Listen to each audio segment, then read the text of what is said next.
Dans cette vidéo, on parle de la précarité.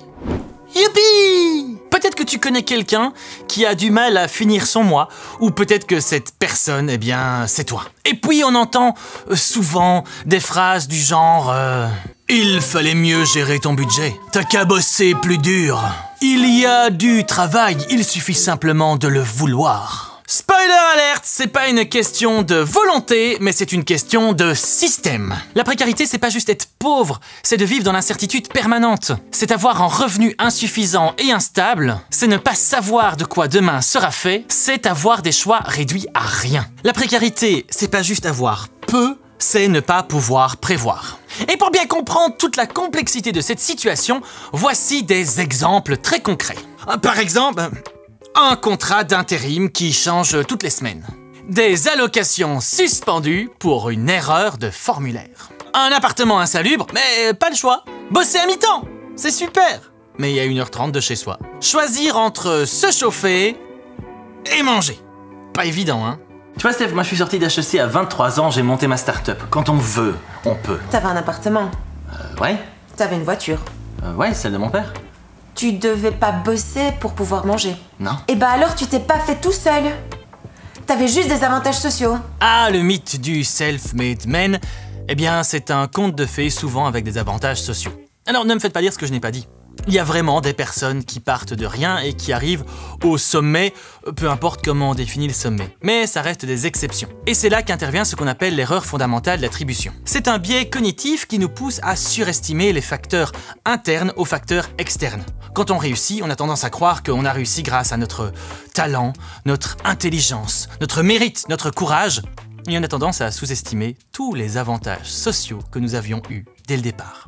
Alors, la précarité, et contrairement à ce qu'on répand comme mythe, ce n'est pas un choix, mais c'est la conséquence d'une mécanique structurelle complexe comme par exemple le chômage de masse, les boulots sous-payés et à horaires instables, le manque de logements abordables, la complexité administrative pour obtenir des aides, les discriminations à l'emploi, le déclassement scolaire et professionnel, et les loyers qui explosent alors que les salaires stagnent. Et on rentre alors dans le grand cercle vicieux de la précarité parce qu'une fois que t'es dedans, eh bien tu ne peux pas anticiper et si tu n'anticipes pas, eh bien tu n'économises pas. Tu ne peux pas investir dans ta santé, dans l'éducation ou dans tes projets. Tu t'épuises mentalement et physiquement et tu vis avec cette peur du lendemain qui te bouffe petit à petit ton énergie. Ce soir, vous hésitez entre A. Des pâtes sans sauce, B. Un peu de ketchup sur du pain, C. Demander de l'aide, mais perdre la face. Parce que la précarité, ce n'est pas seulement matériel, mais c'est aussi pour beaucoup une humiliation sociale. Alors maintenant, on va démonter quelques fausses croyances sur le sujet. 1. Non mais, ces gens profitent du système. En 2021, en Belgique, le SPF Sécurité Sociale signalait que la fraude sociale représentait 0,3% des dépenses de la sécurité sociale. En même temps, la Cour des comptes publiait un rapport qui mentionnait que le manque à gagner dû à la fraude fiscale représentait 5 à 10 milliards d'euros, toujours en Belgique. La fraude sociale, c'est l'arbre que l'on secoue. La fraude fiscale, c'est la forêt qu'on évite de regarder. 2. Du boulot, il y en a partout. Il suffit de traverser la rue.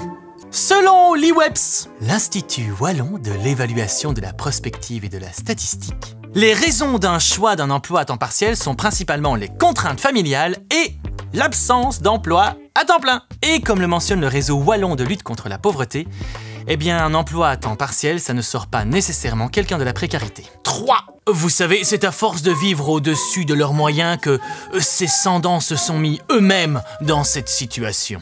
Quand ton salaire te permet juste de survivre, il n'y a pas d'au-dessus, de petits extras ou des à côté. Et puis l'opinion publique colporte de fausses rumeurs sur d'éventuels comportements qu'auraient des allocataires sociaux. Par exemple, que ces gens achètent des écrans plats pour leur salon. Est-ce qu'on remarque qu'il y a par exemple un surplus d'achat d'écrans plats au moment du versement des allocations sociales ?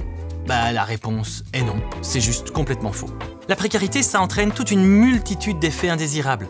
Par exemple, l'impact sur la santé, le fait qu'on ne puisse pas se soigner ou qu'on ne puisse pas bénéficier d'une alimentation équilibrée. Ça entraîne aussi du stress chronique, de la dépression. Ça entraîne également des problèmes scolaires pour les enfants. C'est un cercle vicieux qui se reproduit de génération en génération. Bref, la précarité, ça fait souvent l'objet de stéréotypes ou d'idées reçues qui n'ont d'existence que dans la tête de celles et ceux qui veulent faire porter sur les personnes concernées la responsabilité de leur statut. C'est ce qu'on appelle le biais d'intentionnalité.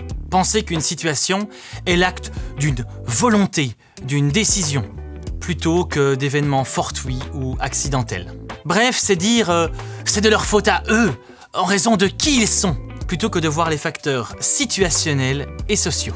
La précarité, c'est donc plus complexe et plus nuancé que nous le pensons, et j'espère que cette vidéo aura permis de mettre ce phénomène en lumière.